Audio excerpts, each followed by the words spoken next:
நமது நாட்டை அடுத்த 5 ஆண்டுகளுக்கு ஆட்சி செய்ய போவது யார் என்பதை தீர்மானிக்கும் நாடாளுமன்ற தேர்தல் பற்றிய ஆழமான விவரங்களை நாட்டின் அனைத்து பகுதிகளில் இருந்தும் திரட்டி தரும் புதிய தலைமுறையின் முயற்சிதான் நாட்டின் நாடிக்கணிப்பு. வடகிழக்கு மாநிலங்கள், வட இந்திய மாநிலங்கள் உட்பட நாட்டின் அனைத்து பகுதிகளுக்கும் பயணம் செய்து நமது செய்தியாளர்கள் நேரடியாக தகவல்களை வழங்கி வருகின்றனர். இதன் தொடர்ச்சியாக இன்று நாம் பார்க்க இருப்பது ஹரியானா மாநிலத்தின் அரசியல் நிலவரம்.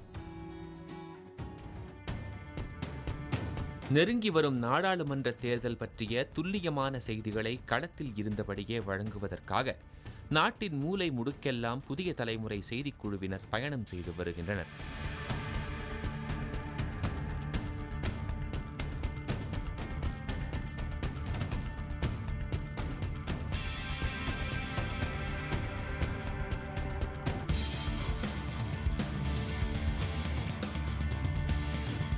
இதன் ஒரு பகுதியாக நமது செய்தியாளர் கௌதம் கார்த்திகேயன் தற்போது கள ஆய்வில் ஈடுபட்டிருப்பது தலைநகர் டெல்லியை ஒட்டி அமைந்துள்ள ஹரியானா மாநிலத்தில். பொதுவாகவே பலமுனை அரசியல் போட்டி நிலவும் ஹரியானா மாநிலத்தின் சிக்கலான அரசியல் சூழல் பற்றி எளிமையாக பதிவு செய்யும் வகையில் அந்த மாநிலத்தின் பல்வேறு பகுதிகளுக்கும் பயணம் செய்து தகவல்களை திரட்டியுள்ளார் செய்தியாளர் கௌதம் கார்த்திகேயன். அரசியல்வாதிகள், சாதாரண குடிமக்கள், தமிழர்கள், பத்திரிகையாளர்கள் உள்ளிட்டோரின் கருத்துக்களை கேட்டறிந்துள்ளார். ஹரியானா மாநிலத்தில் முன்வைக்கப்படும் பிரச்சனைகள் என்னென்ன? கடந்த தேர்தலைப் போல காங்கிரஸ் கட்சியால் பிரம்மாண்டமான வெற்றியை பெற முடியுமா? ஆம் ஆத்மி கட்சியின் போட்டியால் தேசிய கட்சிகளுக்கு பின்னடைவு ஏற்படுமா? இதுபோன்ற பல்வேறு கேள்விகளுக்கும் ஹரியானாவில் இருந்து நமக்கு நேரடியாக பதில் தரப்போகிறார் செய்தியாளர் கௌதம் கார்த்திகேயன். நாட்டில் வேகமாக வளர்ச்சி அடைந்து வரும் மாநிலங்களில் ஒன்று ஹரியானா. தலைநகர் டெல்லியிலிருந்து சில நிமிட பயண தூரத்திலேயே அமைந்திருக்கிற இந்த மாநிலத்தை பற்றிய அடிப்படை விவரங்களை முதலில் பார்க்கலாம்.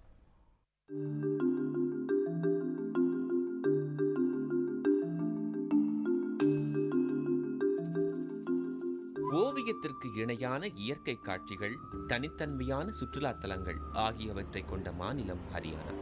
செழுமையான கலாச்சார பின்னணி கொண்ட இந்த மாநிலத்தின் வரலாறு வேத காலத்தில் இருந்தே தொடங்கிவிடுகிறது. மகாபாரத போர் நிகழ்ந்ததாக கூறப்படும் குருட்சேத்திரம் இங்குதான் அமைந்துள்ளது. கிழக்கில் உத்தரப்பிரதேசத்தையும், வடக்கில் பஞ்சாப் மற்றும் ஹிமாச்சல் பிரதேசத்தையும், மேற்கில் ராஜஸ்தானையும் எல்லைகளாக கொண்டுள்ளது இந்த மாநிலம். தலைநகருக்கு அருகில் இருப்பதுடன் டெல்லியின் மேற்கு, வடக்கு மற்றும் தெற்கு எல்லைகளை ஒட்டி இந்த மாநிலம் அமைந்துள்ளது. ஹரியானா மாநிலமானது நீண்ட நெடிய வரலாற்றினை கொண்ட ஒரு மாநிலமாக இருக்கிறது. 1966ஆம் ஆண்டு பஞ்சாப் மாகாணத்திலிருந்து மொழிவாரி அடிப்படையில் ஹரியானா மாநிலமானது பிரிக்கப்பட்டு உருவாக்கப்பட்டிருக்கிறது. சிந்து சமவெளி நாகரிகத்துடனும் வேதகால நாகரிகத்துடனும் நீண்ட நெடிய தொடர்பினை கொண்ட ஒரு மாநிலமாகவும் இருக்கிறது. குருஷேத்ரா என்ற இடத்தில் நடைபெற்ற போர் தான் மகாபாரதத்தில் குருஷேத்ரா போர் என்று சொல்லப்படுகிறது. இது மட்டுமல்லாமல் இந்திய வரலாற்றில் மிக முக்கிய பங்கினை கொண்டிருந்த 3 பானிபட் போர்களும் இங்குதான் நடைபெற்றிருக்கின்றன. இந்தியா உணவு உற்பத்தியில் தன்னிறைவு பெறுவதற்கு ஹரியானாவின் பங்கானது அளப்பெரியது.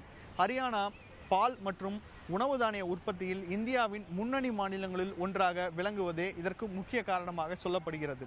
இத்தகு சிறப்புகளை கொண்ட ஹரியானா மாநிலமானது சிறிய மாநிலங்கள் வளர்ச்சியில் முன்னணியில் இருக்கின்றன என்பதற்கு ஒரு எடுத்துக்காட்டாக விளங்குவதாக அரசியல் வல்லுநர்கள் தெரிவிக்கிறார்கள். இந்த சூழ்நிலையில் ஹரியானாவில் உள்ள வேறு சில பகுதிகளான ஃபரிதாபாத், குர்கான் போன்றவையும் தேசிய தலைநகர் வலய பகுதிக்குள் இருக்கின்றன. அவையும் மிக நீண்ட ஒரு வளர்ச்சியினை கண்டிருக்கின்றன. நாட்டின் வட பகுதிக்கான நுழைவாயிலாக ஹரியானா அமைந்திருப்பதால் பல முக்கிய வரலாற்று நிகழ்வுகளையும் போர்களையும் இந்த மாநிலம் சந்தித்துள்ளது. பஞ்சாபில் இருந்து 1966ஆம் ஆண்டு பிரிந்து தனி மாநிலமாக உருவாக்கப்பட்ட ஹரியானாவில் வரலாற்று பெருமை நிறைந்த இடங்கள் ஏராளமாக உள்ளன. ஃபரிதாபாத் நகரில் உள்ள பத்கால் ஏரி ஹரியானாவின் மற்றொரு முக்கிய சுற்றுலா அம்சமாகும். இது மட்டுமின்றி பிவாரி என்னும் இடத்திற்கு அருகில் உள்ள நட்சத்திர வடிவ நினைவு சின்னமும் உலகெங்கிலும் இருந்து சுற்றுலா பயணிகளை ஈர்க்கிறது. பால் உற்பத்தியில் சிறந்து விளங்குவதால் இங்கு தயாரிக்கப்படும் பெரும்பாலான உணவு வகைகளிலும் பால் சேர்க்கப்படுகிறது. ஹரியானா மக்களின் ஆரோக்கியத்திற்கும் இதுவே காரணம் என்று கூறப்படுகிறது. சண்டிகரை தலைநகராக கொண்டிருக்கும் இந்த மாநிலத்தில் மொத்தம் 10 மக்களவை தொகுதிகள் உள்ளன. இதில் 9 தொகுதிகள் காங்கிரஸ் வசம் உள்ளன. தலைநகர் டெல்லிக்கு மிக அருகே இருந்தாலும் ஹரியானாவில் போதிய அளவுக்கு உள்கட்டமைப்பு வசதிகள் மேம்படுத்தப்படவில்லை என அங்குள்ள மக்கள் கூறுகின்றனர். குறிப்பாக பல்வேறு நகரங்களை ஒன்றிணைக்கும் முக்கிய சாலைகள் கூட நல்ல நிலையில் இல்லை என தெரிகிறது. ஹரியானாவில் இருக்கும் நமது செய்தியாளர் கௌதம் கார்த்திகேயன் இதுகுறித்து என்ன சொல்கிறார் என்பதை பார்க்கலாம்.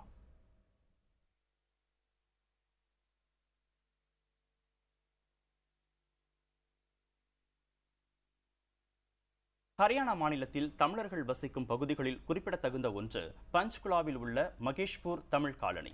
3000க்கும் அதிகமான தமிழர்கள் சுமார் 40 ஆண்டுகளாக இங்கு வசித்து வருகின்றனர். கடந்த சில ஆண்டுகளாக அந்த பகுதியில் இருந்து தமிழர்களை வெளியேற்ற மாநில அரசு பல்வேறு முயற்சிகளை எடுத்து வருவதாக புகார் தெரிவிக்கப்படுகிறது. சுமார் 40 ஆண்டுகளுக்கு முன்பு ஹரியானாவிற்கு சாலை பணியாளர்களாக வந்த தமிழர்கள் குடியேறிய இந்த இடம்தான் பஞ்ச்குலாவில் உள்ள மகேஷ்பூர் தமிழ் காலனி. இங்கு அடிப்படை வசதிகள் இல்லாத போதிலும் இருப்பதற்கு ஓர் இடம் கிடைத்ததே என்ற எண்ணத்தில் இப்பகுதி மக்கள் வாழ்க்கையை நடத்தி வருகின்றனர்.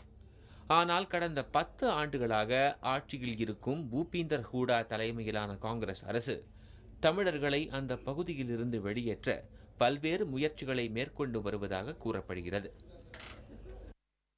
இந்த ஜாதி சான்றிதழை நிறுத்தப்பட்டு வச்சிருக்கிறாங்க. கேட்டால் உங்களோட வந்து சரியான முறையில் வந்து இங்கே இல்லை, உங்களுடைய காஸ்ட் வந்து இங்கே வந்து ஹரியானாவுடைய காஸ்ட் வந்து சம்மந்தப்பட்டு வரல அப்படின்றாலும் அது மெயின் பெரிய பிரச்சனையாக இருக்குது. ஏன்னா வளர்ந்து வரும் மாணவ பிள்ளைகளாக இருக்குது. அவங்களுக்குலாம் வந்து கேஸ்ட்டு சொல்லும்போது எஸ்சியா பிசியா அப்படின்னு சொல்லும்போது என்ன கேட்டகரிங்கும் போது நிறைய பிரச்சனைகள் வருது.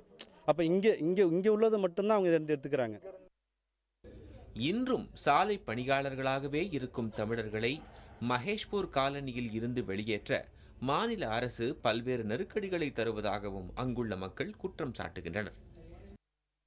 எல்லா சலுகையும் எங்களுக்கு நிறுத்தி வச்சிருக்கிறாங்க, எந்த ஒரு இதுவும் இல்லைன்றாங்க.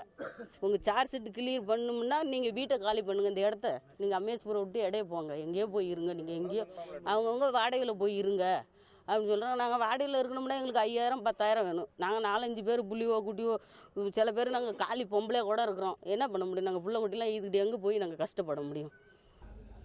சுமார் 40 ஆண்டுகளாக தங்களின் அடிப்படை தேவைகளை கூட பூர்த்தி செய்து கொள்ள முடியாத நிலையில் இருப்பதாக கூறும் மகேஷ்பூர் தமிழ் காலனி மக்கள் கோரிக்கைகளை நிறைவேற்றி தரும் கட்சிக்கே தேர்தலில் வாக்களிப்போம் என்றும் கூறுகின்றனர். எங்களுக்கு ஏரியலோ போனஸோ மற்ற எங்கள் டிஏ கிஸ்டோ எதுவுமே ஏற்றாத நெருக்கடி பண்ணி வெத்தோட்டு பே மட்டும்தான் கொடுக்குறாங்க. ஆகினால எங்களுக்கு யார் நல்லது செய்கிறாங்களோ அந்த சர்க்காருக்கு தான் ஓட்டு போடுவோம். காங்கிரஸ் சர்க்காராக இருக்கட்டும், ஜனதா பார்ட்டியாக இருக்கட்டும், எங்களுக்காக மக்களுக்காக தமிழனுக்காக வந்து யார் நல்லது சொல்கிறாங்களோ அவங்களுக்கு ஓட்டு போடுறாங்க. நான் ஹரியானா மாநில அரசின் நடவடிக்கைக்கு எதிராக நீதிமன்றத்தில் மகேஷ்பூர் தமிழ் காலனி மக்கள் வழக்கு தொடுத்தனர். இதில் தமிழர்களுக்கு ஆதரவாக தீர்ப்பு கிடைத்த போதிலும் அதனை நிறைவேற்ற மாநில காங்கிரஸ் அரசு தயக்கம் காட்டி வருவதாகவும் குற்றம் சாட்டப்படுகிறது. ஹரியானா மாநிலம் பஞ்ச்குலா மகேஷ்பூர் தமிழ் காலனியின் தலைவருடன் நமது செய்தியாளர் கௌதம் கார்த்திகேயன் நடத்திய கலந்துரையாடலை இப்போது பார்க்கலாம். ஹரியானா மாநிலம் பஞ்ச்குலா உள்ள மகேஷ்பூர் தமிழ் காலனியில் இருக்கிறோம். இங்கே சுமார் 3000க்கும் மேற்பட்ட தமிழர்கள் வாழ்ந்து வருகிறார்கள். இவர்களுக்கான முக்கியமான பிரச்சனைகள் என்ன, நாடாளுமன்ற தேர்தலில் அரசாங்கத்திடம் என்ன எதிர்பார்க்கிறார்கள் என்பது தொடர்பாக தமிழ் காலனியின் தலைவராக இருக்கின்ற சண்முகம் நம்மோடு இருக்கிறார். அவரிடமே இது குறித்து பேசுவோம். வணக்கம் சார். முக்கியமாக இந்த காலனி பகுதியில் உங்களுக்கு என்ன பிரச்சனைகள் இருக்கிறது? முக்கியமான பிரச்சனை பார்த்தீங்கன்னா சார், எங்களுக்கு வந்து நிரந்தரமாக வீடு ஒன்று, மற்றபடி பார்த்தீங்கன்னா சாதி சான்றிதழ், அப்புறம் இங்கே பள்ளிங்க பசங்க படிக்கிறதுக்கான தமிழ் ஒரு லாங்குவேஜ் உள்ள ஒரு டீச்சர்ஸ் இருந்தாலும் பதில், மற்றபடி ஒரு ஸ்கூலை ஏற்படுத்தி கொடுத்தாலும் ரொம்ப நல்லா இருக்குன்னு எதிர்பார்க்குறோம். வீடு பிரச்சனை எவ்வளோ காலமாக அங்கே தங்கி இருக்கிறீங்க? எது மாதிரியான பிரச்சனைகள்? வீட்டை காலி செய்ய வேண்டும் என்று எதனால் இந்த ஹரியானா அரசாங்கம் சொல்கிறது? நாங்கள் வந்து 30 வருஷமாக இந்த அமேஸ்பூரில் இருக்கிறோங்க சார். நாங்கள் 30 வருஷமாக இன்னும் வரையும் வந்து ஏதோ ஒரு இடையில வந்து எந்த ஒரு காரணமும் இல்லாமல் சொல்லலை. இப்போ திடீர்னு எந்த ஒரு காரணம் இல்லாமல் இடத்த காலி பண்ணுங்க, ஒரு 3 மாதமாக இப்போ வந்து ரொம்ப ப்ரெஷர் பண்ணிட்டுருக்காங்க, இடத்த நீங்கள் காலி பண்ணால் நல்லாயிருக்கும் அப்படின்னு சொல்கிறாங்க. நாங்கள் இப்போ வந்து எங்களுக்கு வந்து ஓட்டு உரிமைகள், மற்றபடி ரேஷன் கார்டு, மற்றபடி ஆதார் கார்டு, மற்றபடி பிஜிலி இது மீட்ரு, அதாவது கரண்ட்டு மீட்ரு எல்லாமே எங்களுக்கு எல்லா இது இருந்தும் இது காலி பண்ண சொல்கிறாங்க. நாங்கள் நினைக்கிறது பூரா வந்து இப்போ எங்களுக்கு வந்து நிரந்தரமாக வீடு கொடுத்தாக்கா ஹரியானா கவர்மெண்ட்டு வீடு கொடுத்தாக்க ரொம்ப நல்லா இருக்கும் சார். நாடாளுமன்ற தேர்தல் வருகிறது. ஹரியானாவில் அரசியல் கட்சிகள் வேட்பாளர்களை அறிவித்திருக்கிறார்கள். அவரிடம் என்ன கோரிக்கைகளை வைக்கிறீர்கள்? இப்போ முதல் கோரிக்கை என்னன்னாக்க, நாங்கள் எந்த ஒரு கட்சிக்காரங்க வந்தாலும் சரி தான், முதல்ல எங்களுடைய கோரிக்கை எங்களுக்கு வந்து நிரந்தரமான வீடு கொடுங்க.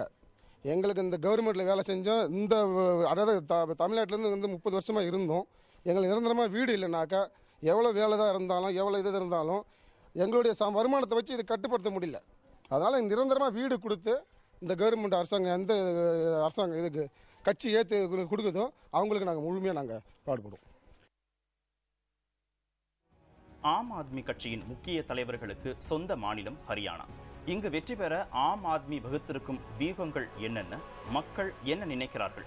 இது குறித்து செய்தியாளர் கௌதம் கார்த்திகேயன் நடத்திய கள ஆய்வில் கிடைத்த விவரங்களை சிறிய இடைவேளைக்கு பிறகு பார்க்கலாம்.